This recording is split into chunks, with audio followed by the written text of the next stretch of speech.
Eternal Father, I offer you the body and the blood.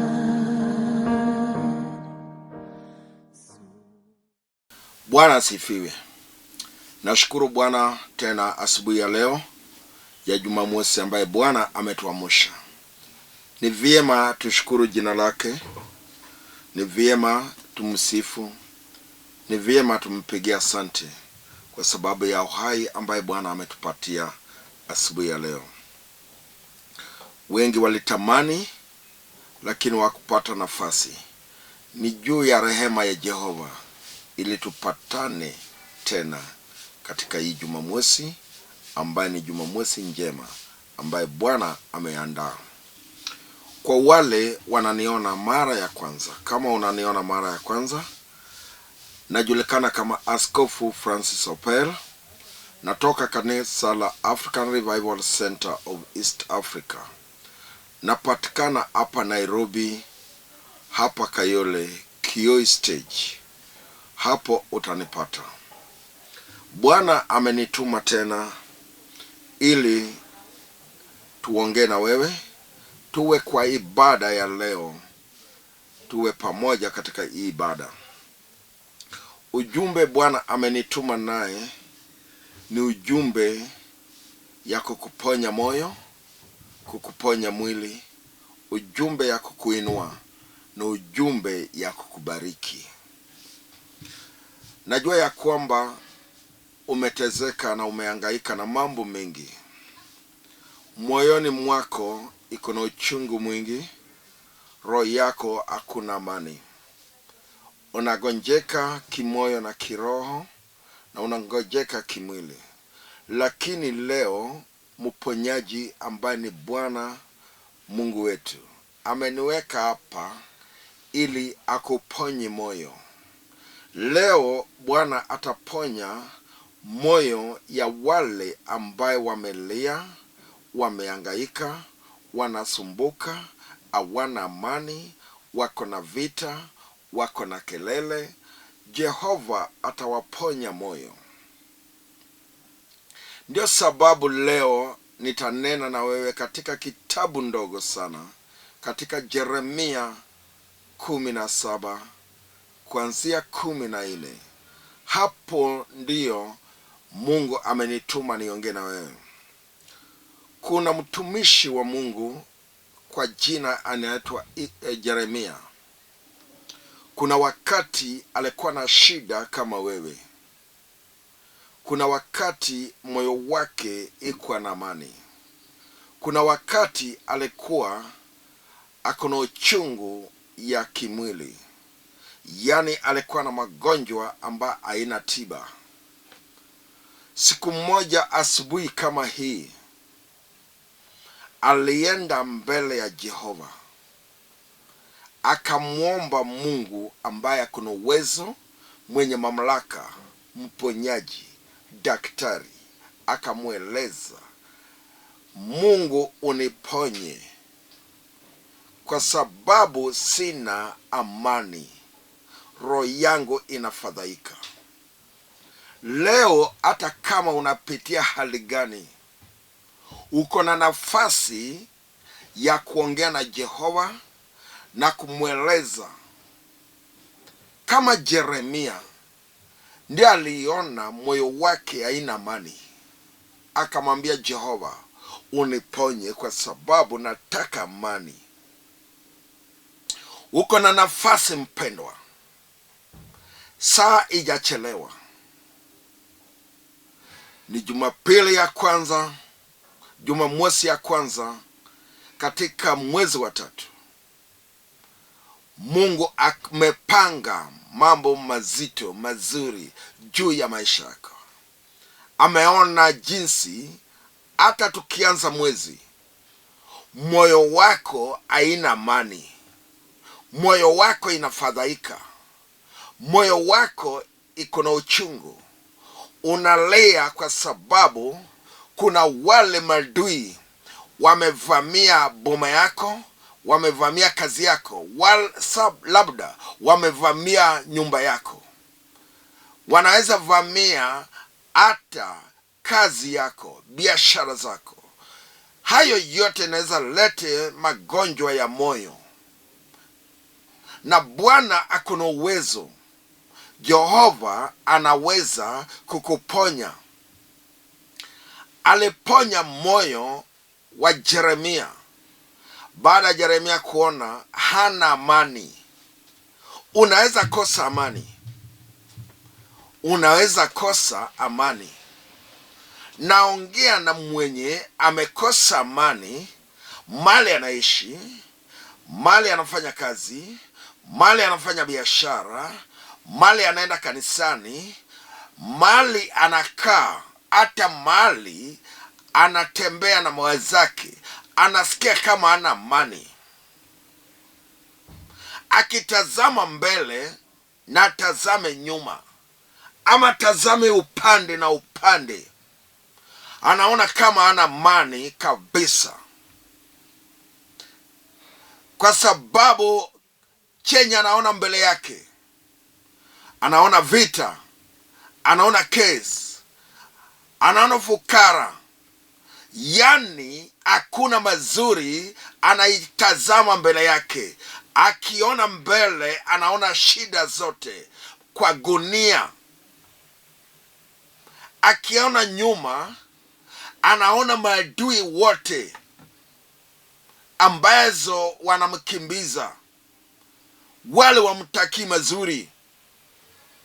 Akiangalia upande wake mwingine,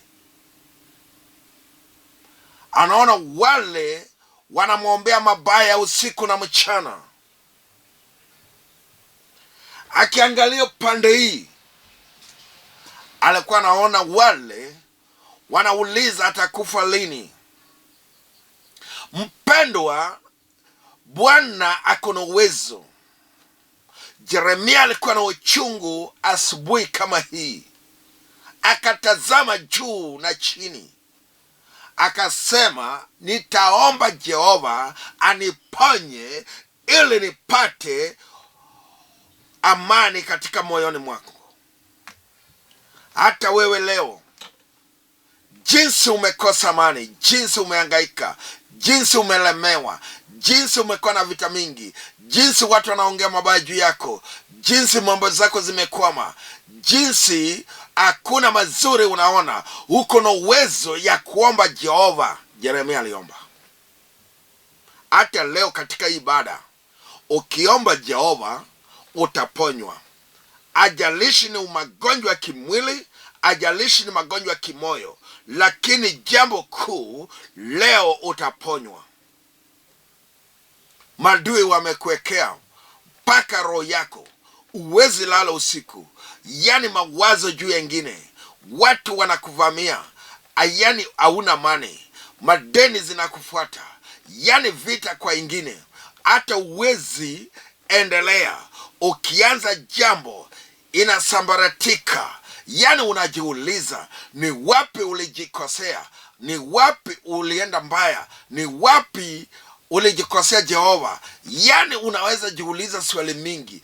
Yeremia alijiuliza mambo kadhaa juu ya maisha yake, mpaka siku moja aliamua asubuhi kama hii, akamwambia Jehova, tafadhali Mungu wa rehema, uniponye kwa sababu moyo wangu haina amani.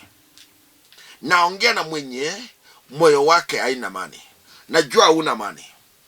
Najua moyo wako inafadhaika. Najua moyo wako inalia. Najua moyo wako iko na uchungu.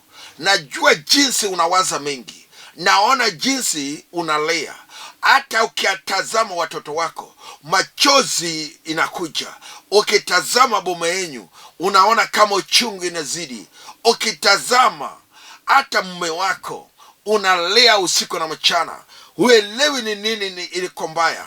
Hata unajiuliza wapi mlikosea, ni jambo gani mlifanya mbaya, ambaye magonjwa ya juu yengine, magonjwa ya kimwili, magonjwa ya kimoyo, yani hamuna amani. Lakini leo hii katika hii ibada, Bwana amenituma atakuponya, atakuinua, atakubariki, maisha yako itabadilika.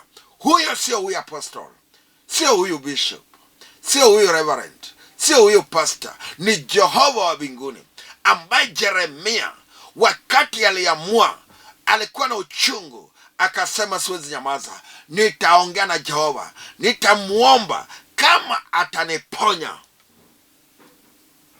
Ni jambo gani utaomba Jehova?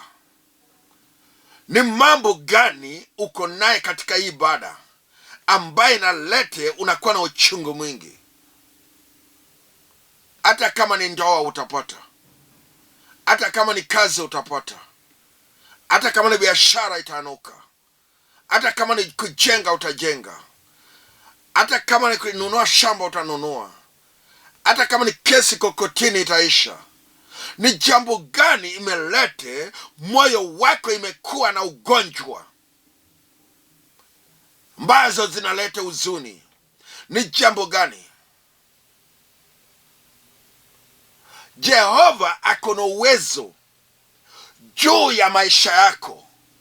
Anakutazama katika hii ibada, hautatoka bure. Hii ni ibada ya kwanza ya Jumamosi ya kwanza ambaye Bwana anaenda kutenda mambo juu ya maisha yako. Mwezi wa 3 Jehova hatakuacha. Anajua chunga ambayo unapitia, anajua ugonjwa moyo ambayo uko naye, anajua mawazo ambayo yanakusumbua, anakujua, anakutazama. Jehova anakuona. Ndiye anaongea katika Yeremia 17 kuanzia 14. Yeremia alisema ya kwamba nitaomba Jehova ili aniponye nipate amani. Wacha nikueleze leo hii, kuomba, ukiomba Jehova amani inapatikana. Kumbe amani inatoka juu mbinguni. Amani inatoka kwa Jehova. Amani hatoki kwa pastor, amani hatoki kwa bishop, amani hatoki kwa reverend.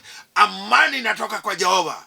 Ukiwa na uchungu na magonjwa ya moyo na magonjwa ya mwili ambazo madaktari wametembea, wameangalia, wamesema waoni, umezunguka, yani umehangaika, mpaka wengine maadui wote wanakuombea kifo. Wacha nikutangazie, Yeremia aliona, akamwambia Jehova, uniponye leo, kwa sababu moyo wangu hakuna amani. Mama mali unaniona, moyo wako hakuna amani. Ndugu mali unaniona, moyo wako hakuna amani. Kijana mali unaniona, naona moyo wako hakuna amani. Amani ya kimoyo inatoka juu mbinguni. Unanielewa aje? Sijui kama naenda haraka, lakini wacha niende polepole. Jehova kuna uwezo leo hii ya kukuinua, ya kukuponya. Hata kama moyo wako iko chini, iko na uchungu, unalia, unahangaika, uweze lala, wacha nikueleze, hata kama ni uchungu ambaye ya ugonjwa ya kimoyo, madada wamekuacha, mandugu wamekuacha, majirani wamekuacha, umebaki na Jehova. Jehova atakuponya. Hata ukiwa hospitalini, hata hapo kwa kitanda, mahali umeketi, hata ukiwa mgonjwa, hata kama mama yako ni mgonjwa, hata kama baba yako ni mgonjwa, Jehova ni mponyaji. Yeremia alilia, akamwambia Jehova, uniponye moyo wangu ipate amani. Utapata amani. Ataponya ndugu yako, ataponya mama yako, ataponya baba yako, hata mtoto wako. Jehova ni mponyaji. Ajalishi ni ugonjwa aina gani. Mama mali unaniona, ajalishi ni nini na kukula, ni ugonjwa aina gani.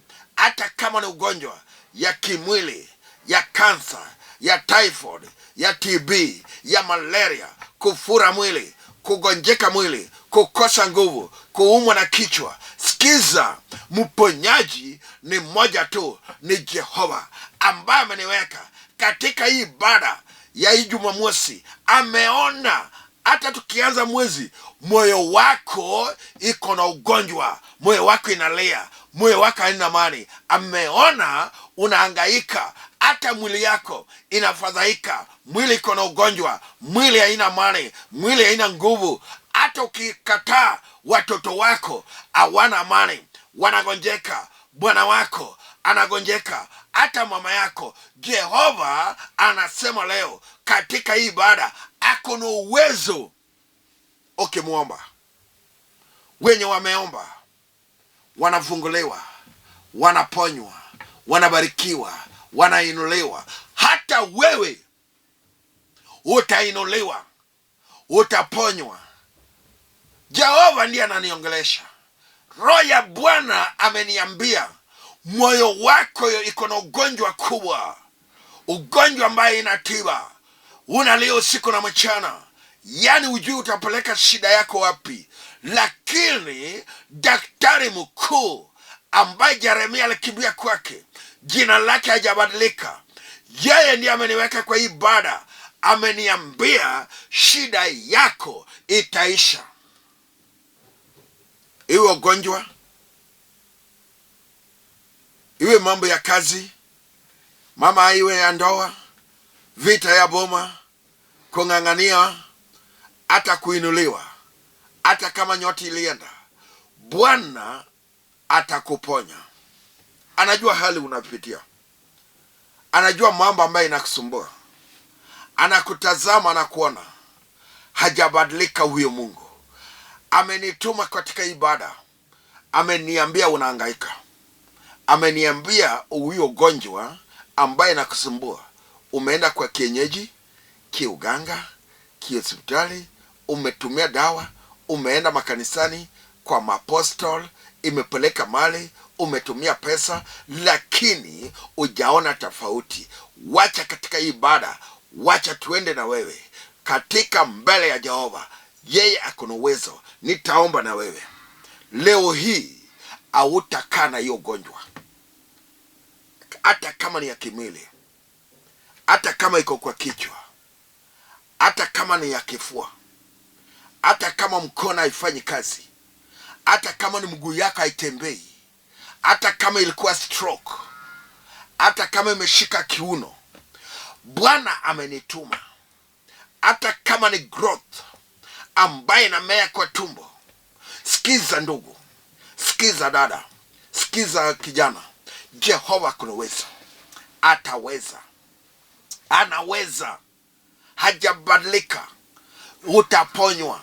Sikiza, hata kama ni ya kimoyo, unaona mambo yako imekwama, unagonjeka kimoyo, hauna mahali pa kujenga, hauna shamba, hauna kazi, hauna biashara.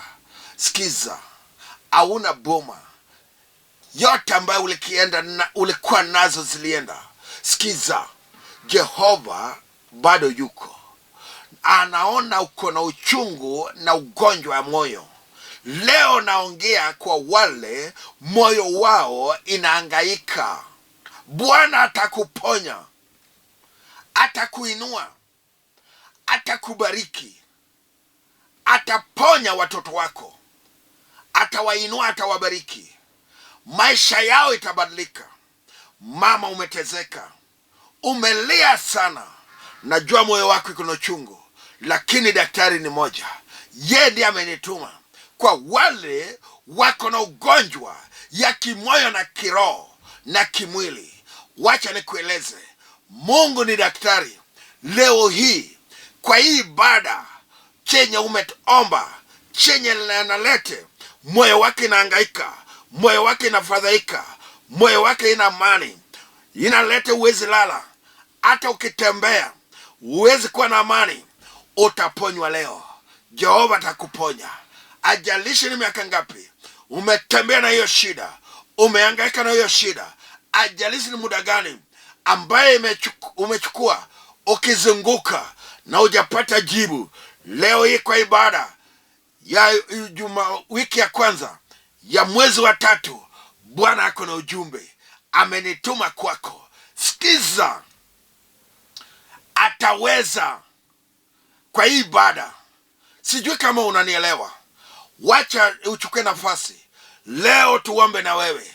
Bwana hajachelewa, atakujibu leo, atakutendea, atakuponya, atakuinua, atainua boma yako, kazi yako, na wale wote ambaye walikuchimbia kishimo, ambaye wanatangaza huko nje ya kwamba umeisha, ya kwamba utaweza, ya kwamba utaponywa, ya kwamba mambo yako itafaulu.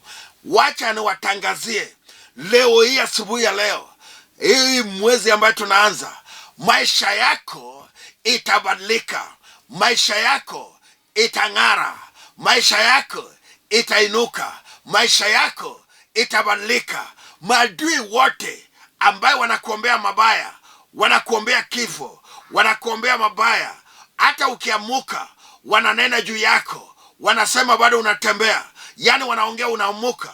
Wacha niwatangazie, Mungu mponyaji ambaye amenituma hapa atakuponya, hata kama ni ya kimwili. Sikiza mama, baada ya ibada mwili yako itafunguka, maisha yako itafunguka, yani utaponywa. Wacha kuwa na wasiwasi, moyo wako isilie. Bwana huyu amenituma, ako na ujumbe, anaweza hata sahi inawezekana juu ya maisha yako. Mponyaji ameshuka, Roho ya Bwana anaongea. Nasikia sauti inanena juu ya maisha yako ya kwamba saizi Bwana anaenda kukuponya. Saizi utapata nafuu. Saizi mama yako anainuliwa, yani anaponywa. Saizi ndugu yako anaponywa, mtoto yako anaponywa, dada yako anaponywa, unaponywa, kwa sababu mponyaji ambaye amenituma amesema ya kwamba maadui wote wanakuombea mabaya, yani wanakuchimbia shimo, wanataka uishe, wanacheka, wanaweka mkutano kubwa juu ya watoto wako, juu ya boma yako, juu ya nyumba yako, juu ya bwana yako. Yani hao maadui wamekuweka. Yeremia aliamua, mesema singoji, nitaomba Jehova nafasi moja aniponye, roho yangu ipate amani. Mama, roho yako itapata amani. Dada, roho yako itapata amani. Ndugu, roho yako itapata amani. Kijana, roho yako itapata amani. Mama, roho yako itapata amani. Umehangaika juu ya watoto, umehangaika juu ya huu bwana yako, umehangaika juu ya hii kazi, umehangaika juu ya biashara, umehangaika juu ya hii boma, umehangaika juu ya hii kesi, umehangaika juu ya hii shamba, umehangaika juu ya hii nyumba. Yani umehangaika mpaka ukakuwa na uchungu, mpaka ugonjwa ya moyo ikaingia. Lakini leo Bwana mponyaji ambaye Yeremia alilia akasema, Mungu niponye, roho yangu inafadhaika. Soma hiyo kitabu Yeremia 17:14. Hapo ndio naongea, kwa sababu Yeremia alikuwa anataka amani. Yeremia alikuwa anataka inuliwe. Yeremia alikuwa anataka mambo yake ikuwe mzuri. Yeremia alikuwa anaona kama Shetani imemfunga. Yeremia alikuwa anaona kama mambo yake yamekwama. Yeremia alikuwa anaona kama vitu zake haisongi. Yeremia alikuwa anaona kama mwili iko na mafadhaiko. Yeremia alikuwa anaona kama hawezi tembea.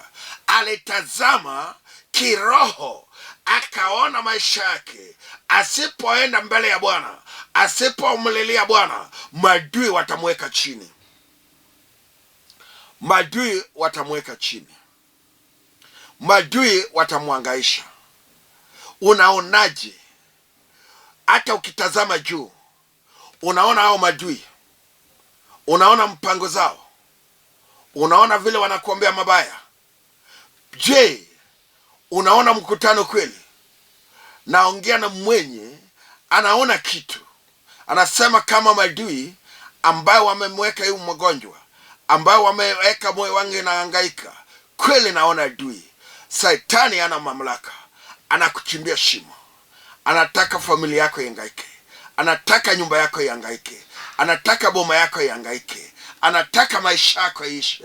Wacha nikueleze, mponyaji yuko hapa, Jehova yuko hapa, mwenye aliokoa Yeremia akiwa kwa shida, mwenye aliona moyo wa Yeremia, mwenye aliona jinsi Yeremia alienda mbele yake. Huyo Mungu yuko hapa. Ukiamini dakika hii, kwa hii ibada ya leo, maisha yako itakuwa vile imekuwa. Maisha yako itarudi nyuma, maisha yako itaanza kung'ara, maisha yako itainuliwa. Watu watauliza, ulienda wapi? Yani ulizunguka wapi? Watu watakuuliza, ni wapi mahali ulienda? Ulizunguka Tanzania ama ulienda Mombasa? Ulizunguka wapi? Kwa sababu wataona tofauti ambaye Bwana anaenda kutenda juu ya maisha yako. Mama, sijui kama kuna jambo. Ndugu, sijui kama kuna jambo inakusumbua.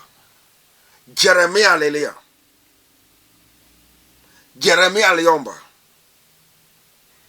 Alikuwa naomba uzima tu. Moyo wake ilikuwa inafadhaika. Akaomba Jehova. Akamwambia, unipatie uzima. Nitakushukuru Jehova nikipata uzima. Nani leo, hata kama uko kwa kitanda, Jehova atakupatia uzima. Utakuwa mzima tena. Utakuwa mzima tena. Utakuwa mzima tena. Nasikia upako na mafuta inashuka juu yako. Utakuwa mzima tena. Wacha kulia. Jehova anakupanguza machozi. Anajua utatembea. Kwa imani utaamuka. Hata kama uko chini, roho ya Bwana inatembea. Utaamuka na utatembea. Hata kama mambo zako zimekwama, imbaye inalete roho yako iko na uchungu, roho ya Bwana inatembea. Nasikia sauti inatembea. Mambo zako inafunguka. Yani njia zako inafunguka. Yani mambo zako inafunguka.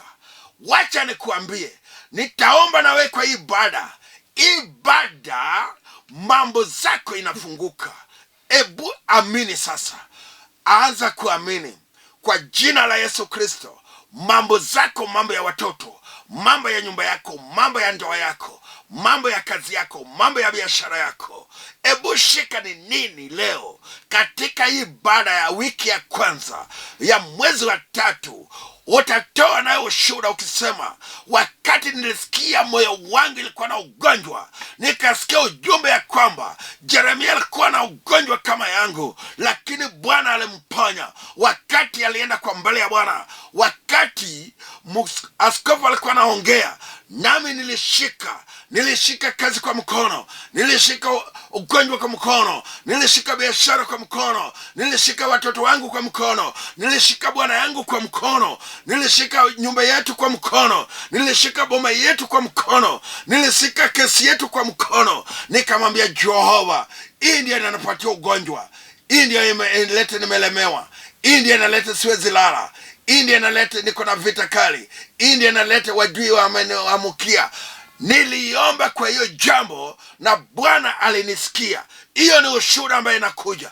Wacha nikutangazie, umeshika nini ambaye imeleta umekuwa na ugonjwa kwa muda mrefu, kwa wakati mrefu, mpaka watu wakaanza kukudharau. Wanaongea juu yako, wananenda maovu, wanakuchukia, wanaongea mabaya.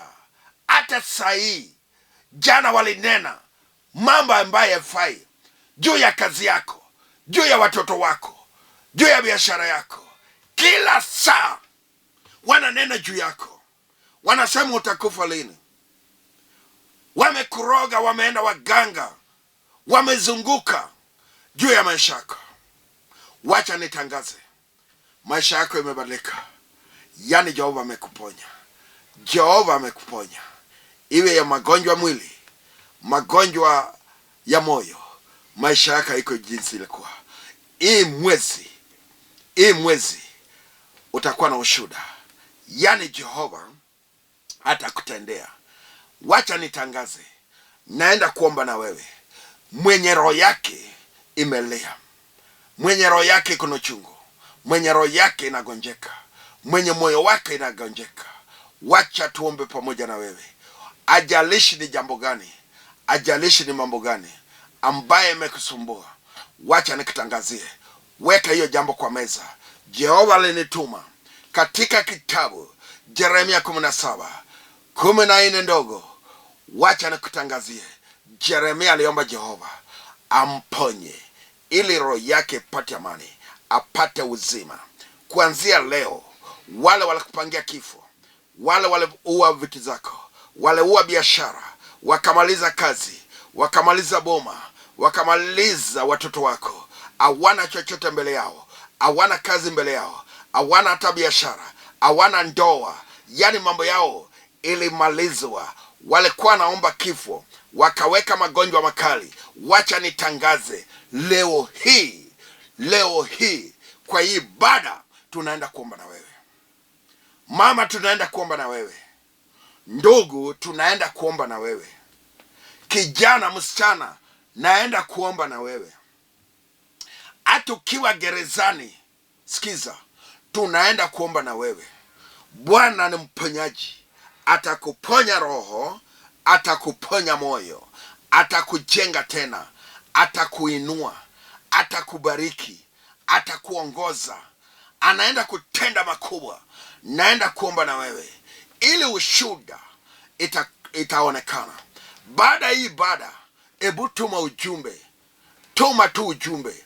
Hata kama utasema amen, hata kama utapiga simu, nitaipokea, kwa sababu ni wiki ya kwanza mwezi wa 3, ili tuone Bwana kama atalete kifunguo ya hii mwezi.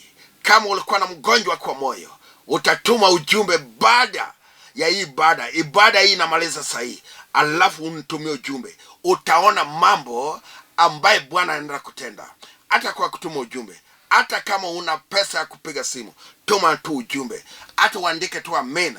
Hiyo peke yake ndio nitaomba naye kwa hiyo ugonjwa, kwa hiyo shida, kwa hiyo vita, kwa hiyo kelele, kwa hiyo kukosa ndoa, kwa hiyo kukosa mtoto, kukosa kazi, kukosa biashara, kukosa kujenga, yani mambo zote nitaomba. Baada ya kupata ujumbe, nitaomba na wewe, kwa sababu madui wamekuzingira, madui wanaongea maneno, madui wamekuweka hauwezi yainuka. Lakini Mungu wangu ambaye amenituma kwa ibada, amenituma leo ya kwamba roho yako iko na uchungu, roho yako iko na ugonjwa, roho yako hakuna amani. Hata ukitembea, hata ukiongea, hata ukienda kanisani, hauna amani. Pastor mwenzangu, kanisa yako itainuka. Kanisa yako itainuka. Wafuasi wako watakuwa wafuasi wa kusimama na wewe. Hiyo peke yake imelete roho yako imekuwa na ugonjwa, kwa sababu sahi hata ujui jinsi kanisa utalipa. Wacha nikutangazie, Bwana amefungua njia. Hii mwezi utakuwa na ushuhuda ya kusema umeona Mungu. Pastor mwenzangu, Bwana atatenda makubwa. Hii mwezi Bwana amenituma katika hii ibada. Kuna mabadiliko ambaye inaenda kupatikana, mabadiliko ya ajabu. Yesu ameona jinsi moyo wanyu inafadhaika, moyo wenyu inahangaika. Usiwe na shaka, naenda kuomba na wewe. Naongea na mwenye roho yake inahangaika. Wacha tuombe. Baba, katika jina la Yesu, tazama huyu mpendwa ambaye amehangaika, ambaye ameteseka.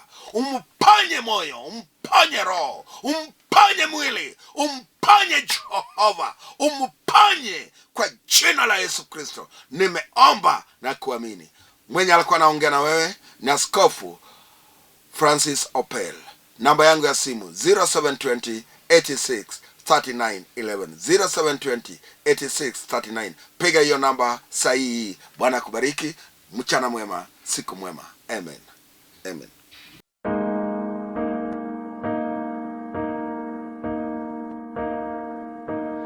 Eternal Father, I offer you